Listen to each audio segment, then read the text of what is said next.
मुंबईतील कबूतरखान्यांचा प्रश्न जो आहे तो सध्या राज्यव्यापी प्रश्न बनलेला पाहायला मिळतोय। कारण मुंबईप्रमाणेच पुण्यातही कबुतरांना खायला घालायचं की नाही, आणि जर घालायचं असेल तर ते कुठे खायला घालायचं, अशा पद्धतीचे अनेक प्रश्न उभे राहिलेले पाहायला मिळतात। मी आत्ता पुण्यातल्या मुठा नदीच्या पात्रामध्ये उभी आहे, ज्या ठिकाणी मुठेचं पात्र आहे त्या भागामध्ये जर आपण पाहिलं तर दोन्ही बाजूला मोठ्या संख्येने कबुतरांचे थवे जे आहेत ते बसलेले पाहायला मिळतात। खरं तर आता पाऊस सुरू असल्यामुळे हे कबुतरांचे थवे दिसत नाहीयेत, मात्र या संपूर्ण भागामध्ये नाही म्हटलं तरी किमान 5 ते 6 हजार कबुतरं ही दररोज असतात।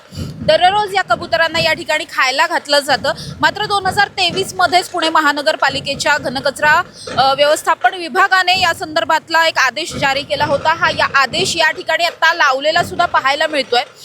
या ठिकाणी कुठल्याही पद्धतीच्या कबुतरांना, पारव्यांना उघड्यावर खायला टाकायला बंदी घालण्यात आलेली आहे। आपल्याला माहिती आहे की या कबुतरांच्या पारव्यांच्या विष्ठेमधून आणि त्यांची जी काही पिसं खाली निघत असतात त्यांच्या पंखांमधून, त्यामधून ती जर पिसं किंवा मग त्या विष्ठेतले काही जंतू आपल्या शरीरात गेले तर त्यामधून श्वसनाचे मोठे भयंकर आजार आपल्याला उद्भवू शकतात, आणि त्यामुळेच अशा पद्धतीचे आजार होऊ नयेत, श्वसनाचे आजार होऊ नयेत, यासाठीच पुणे महानगरपालिकेने हा मोठा निर्णय जो आहे तो घेतलेला होता। त्यानंतर आदेश सुद्धा जारी करण्यात आले की जर अशा पद्धतीने कुणीही उघड्यावर कबुतरांना खायला टाकताना जर दिसेल तर मग त्यांच्यावर 500 रुपयाचा दंड ठोठावला जाईल आणि मग इतर सुद्धा सगळ्या कारवाया केल्या जातील, अशा पद्धतीचा हा आदेश होता। त्यानंतर पाहायला मिळतंय की 2023 मध्ये हा आदेश जारी केल्याच्या नंतर 2024 मध्ये जवळपास 52 जणांवर ही कारवाई करण्यात आली होती।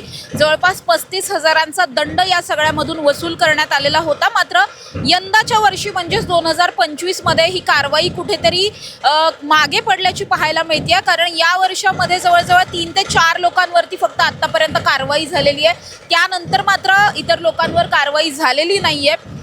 आता आपल्याला पाहायला मिळतं की आता जेव्हा हा मुद्दा मुंबईमध्ये उपस्थित झालाय, मुंबईतल्या कबूतरखान्यांचा प्रश्न जेव्हा गांभीर्याने चर्चेत आलेला पाहायला मिळतोय, त्यानंतर पुन्हा एकदा पुणे महानगरपालिका आता ॲक्टिव्ह झालेली दिसतीये। कारण याच नदीपात्रांमध्ये आता सुरक्षा रक्षक सुद्धा तैनात करण्यात आलेत। सुरक्षा रक्षकांच्या वतीने सुद्धा जे कोणी या ठिकाणी कबुतरांना खायला टाकायला येतील त्या लोकांचं समुपदेशन किंवा त्यांना मार्गदर्शन करताना हे सगळे आपल्याला दिसतात। सुरक्षा रक्षकांकडून कबुतरांना खायला का घालू नये, कबुतर आपल्यासाठी किती धोकादायक आहेत, अशा पद्धतीने त्यांच्यामध्ये कुठेतरी जागृती केली जाते, आणि जरी नागरिक ऐकत नसतील तर मग त्यांच्यावरती दंडात्मक कारवाई सुद्धा केली जाते। मात्र या सगळ्याच्याच नंतर पुण्यातला सुद्धा आता हा कबुतरांना खायला घालण्याचा न घालण्याचा जो काही कायदा आहे किंवा जो आदेश काढण्यात आला आहे त्याच्या विरोधात कोर्टाचं दार ठोठावलेलं पाहायला मिळतं। कारण पुण्यात असलेल्या शाश्वत फाउंडेशनच्या वतीने उच्च न्यायालयामध्ये याचिका करण्यात आलेली आहे। या याचिकेमध्ये कबुतरांना सुद्धा आपल्याप्रमाणे, माणसांप्रमाणे आणि इतर सर्वच प्राण्यांप्रमाणे जगण्याचा अधिकार आहे,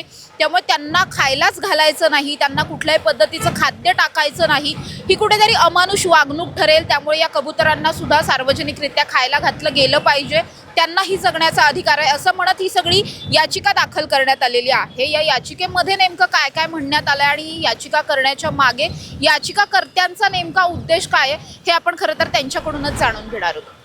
शाश्वत फाउंडेशनच्या वतीने जे कोर्टात बाजू मांडणार आहेत ते ॲडव्होकेट गरुड सर माझ्याबरोबर आहेत। सर, काय सांगाल, तुम्ही कोर्टात बाजू मांडताय, परवा दिवशी खरं तर सुनावणीसुद्धा आहे, नेमकी ही याचिका करण्यामागचं याचिकाकर्त्यांचं कारण काय होतं आणि आता तुम्ही पुढची प्रोसेस नेमकी कशी असणार आहे, काय बाजू मांडणार आहात? दिनांक 10 March 2023 chief medical officer doctor कल्पना बळवंत यांनी एक आदेश पारित केला पुणे महानगरपालिकेच्या डिपार्टमेंटमधून, आणि त्यांनी असं सांगितलं की 20 असे लोकेशन्स आहेत पुण्यामध्ये की ज्या ठिकाणी कबुतरांना खायला घालण्यास बंदी आहे, आणि त्यानंतर 500 रुपये दंडाप्रमाणे त्यांनी साधारण 55 ते 56,000 रुपये दंड वसूल केलेला आहे। या बाबतीतले सगळे कागदपत्र RTI अंतर्गत आम्ही घेतले आणि ते आमच्याकडे आजही आहेत। दुसरा मुद्दा हा आहे की आम्ही त्यांना 3 महिने रिप्रेझेंटेशन केले, पत्र लिहिली, पत्रव्यवहार केला animal welfare board of India, state animal welfare board, पशुसंवर्धन कार्यालय यांच्यामार्फत सांगून पत्रव्यवहार करून ही ऑर्डर मागे घ्या अशी रिक्वेस्ट केली होती। त्यांनी ती ऑर्डर मागे घेतली नाही, त्यामुळे आम्हाला हायकोर्टामध्ये याचिका दाखल करावी लागली। या याचिकेमध्ये आम्ही अशी मागणी केलेली आहे की 10 मार्च 2023ची जी ऑर्डर आहे ती रद्द करण्यात यावी, आणि काही प्रमाणात ज्या गाईडलाईन्स असतील, जे काही योग्य ते जजमेंट येईल त्या जजमेंटनुसार काही गाईडलाईन्स अंतर्गत फीडर्सला कबुतरांना किंवा हे जे पारवे आहेत यांना फीड करण्यात यावं, कारण की त्यांना पण निसर्गाने जगण्याचा अधिकार दिलेला आहे. या दृष्टिकोनातून त्यांना काही प्रमाणात अन्न हे मिळण्यात यावं. पण सर या सगळ्यावरती आत्ता आपण बघतोय की मुंबईमध्ये सुद्धा हा वाद प्रचंड पेटलेला पाहायला मिळतोय. तर सगळ्यात महत्त्वाची गोष्ट यामध्ये अशी होती की श्वसनाचे जे आजार होत आहेत या सगळ्यामुळे, त्या अनुषंगाने ही केस स्टँड होऊ शकते का, किंवा कशा पद्धतीने मग तुम्हाला सुद्धा सुनावणीच्या दरम्यान युक्तिवादात नेमकं काय काय टेक्निकल आव्हानं काय असणार?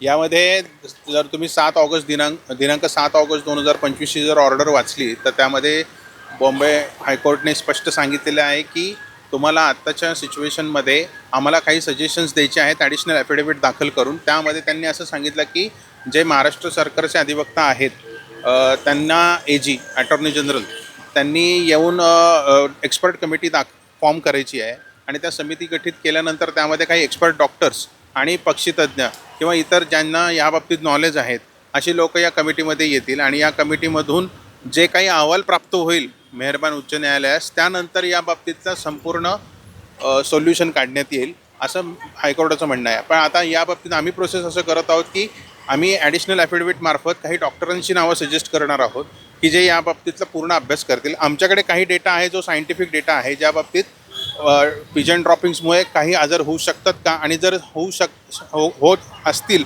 तर त्या बाबतीत काय प्रिकॉशन घ्यायला पाहिजे, काय प्रिकॉशनरी मेजर्स घ्यायला पाहिजे, या बाबतीत आम्ही एक ॲडिशनल ॲफिडेविट फाईल करणार आहोत.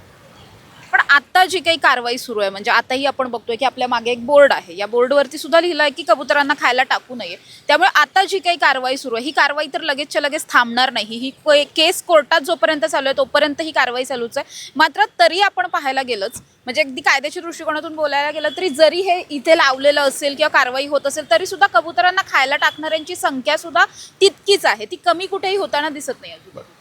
जर आपण कंपॅरिझन केली तुलनात्मकरित्या मुंबईच्या कबूतरखान्यामध्ये जेवढं पॉप्युलेशन आहे तेवढं पुण्यामध्ये अजिबात नाही आहे. जर तुम्ही कबूतरखाना पाहिला तर तो हार्ट ऑफ द सिटी आहे, म्हणजे मध्ये आहे. आणि आता हे जे काही फीडिंग स्पॉट्स आहेत हे नदीच्या कडेला आहेत, तर इथे ओपन एअरमध्ये कबूतर उडून जाऊ शकतात जरी त्यांना खायला घातलं तरी.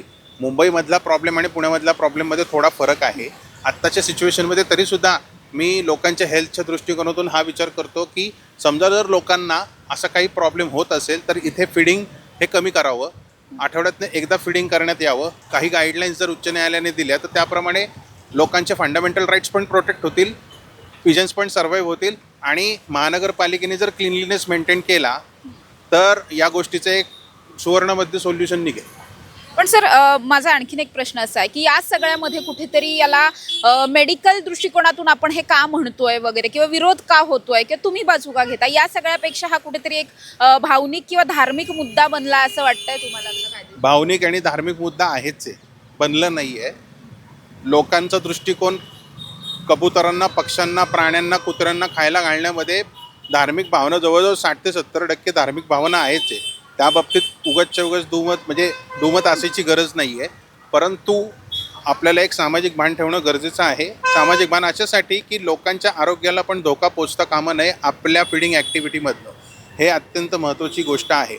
यामध्ये काही रिसर्चेस जे मी केलेले स्वतः आणि काही आम्ही ॲडिशनल ॲफिडेविट मार्फत कोर्टासमोर ठेवणार आहोत.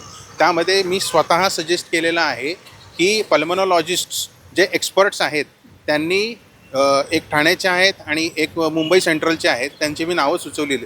त्यामध्ये त्या दोघांचा या समितीमध्ये समावेश करण्यात यावा, त्या एक्सपर्ट डॉक्टर्सचा. आणि त्या डॉक्टर्सचं स्वतःचं असं म्हणणं आहे की तुम्ही पिजन ड्रॉपिंग्सच्या एक्सपोजरमध्ये जर जास्त गेलात तर तुमची हेल्थ लगेचच खराब होणार आहे. त्यामुळे याचा अर्थ काय की जर आपण त्या एक्सपोजरमध्ये जास्त जात असो, त्या विष्ठेच्या जवळ जास्त जात असो तर आपल्याला रेस्पिरेटरी प्रॉब्लेम्स होऊ शकतात. याचा अर्थ आहे तुम्ही ज्या वेळेस तुम्ही अशा ठिकाणी फिरताय किंवा जाताय किंवा फिडिंग करताय त्या ठिकाणी तुम्ही मास्क वापरला पाहिजे, ग्लव्ज वापरले पाहिजेत, किंवा चतुर्थ श्रेणीचे जे कामगार आहेत जे खूप चांगलं काम करतात महानगरपालिकेचे, त्यांना पण प्रोटेक्टिव्ह गिअर्स दिले पाहिजेत आणि त्यांच्याकडनं हा जो काही साफसफाईचं काम होतं ते व्यवस्थित व्हायला पाहिजे. असे जर काही प्रिकॉशन्स घेतले तर कबुतरांची संख्या पण कमी होईल. कारण त्याचं मूळ कारण हे आहे की जेव्हा तुम्ही जास्त फिडिंग करता त्यावेळेस कबूतर हे त्या एरियाला रेस्ट्रिक्टेड होतात आणि रेस्ट्रिक्टेड झाल्यामुळे तो एरिया ते सोडून जात नाही. तुम्हाला त्यांचं स्थलांतर जर हवं असेल तर त्यांना पहिलं फिडिंग कमी करणं गरजेचं आहे. मग ते नैसर्गिक साखळीनुसार जे नॅचरल अन्न आहे ते शोधायला जातील. हे त्याच्यावरचं सगळ्यात मोठं आत्ता तरी प्रायमरी सोल्युशन आहे. वकिलांनी दिलेल्या माहितीनुसार परवा दिवशी या सगळ्या शाश्वत फाउंडेशनच्या याचिकेवरती सुनावणी पार पडणार आहे. हा सगळा युक्तिवाद नेमका कशा पद्धतीने रंगतोय हे पाहणं महत्त्वाचं असणार आहे. मात्र जे काही त्यांचं म्हणणं आहे त्यानुसार कबुतरांना पूर्णपणे खायला घालण्यावरतीच बंदी घालण्याऐवजी त्यांना आठवड्यातून एखाद दिवशी किंवा आठवड्यातून 2च दिवस खायला घालायला जर मुभा ठेवली तर ते योग्य ठरेल. किंवा मग ज्या ठिकाणी लोकवस्ती कमी आहे अशा ठिकाणी कबुतरांना हलवणं असेल किंवा जे कोणी कबुतरांना खायला घालायला जाणार असतील अशा लोकांनी मास्क घालणं असेल किंवा त्यांची कबुतरांची विष्ठा ज्या ठिकाणी असते त्या ठिकाणची स्वच्छता करणाऱ्यांनी जर काही प्रिकॉशन्स बाळगले तर या सगळ्यामुळे जे काही श्वसनाचे आजार होतात हे आजार होणं कुठेतरी आपल्याला रोखता येऊ शकतं. त्यामुळे तशा पद्धतीने पूर्णपणे नकारात्मक कारवाई करण्याऐवजी आपण सोल्युशन्स कशा पद्धतीने शोधू शकतो यावरती विचार व्हावा असं खरं तर या याचिकाकर्त्यांचं म्हणणं आहे. त्यामुळे आता या सुनावणीमध्ये नेमकं काय होतं आणि त्यानंतर पुणे महानगरपालिकेने घेतलेला हा जो काही निर्णय आहे किंवा आदेश आहे खरं तर हा आदेश मागे घेतला जाणार का हे पाहणं महत्त्वाचं असणार आहे. कॅमेरा पर्सन निलेश सह समृद्धी जाधव, टॉप न्यूज मराठी, पुणे. घ्या परदेशात भरारी, तेही सर्वसामान्यांना परवडणारी. 1 रुपया भरा आणि थायलंडमध्ये फिरा. सचिन इंटरनॅशनल घेऊन आले आहेत जगातली सर्वात स्वस्त परदेश टूर. पूर्ण 5 दिवसांचं पॅकेज आता फक्त 32,999 रुपयांमध्ये.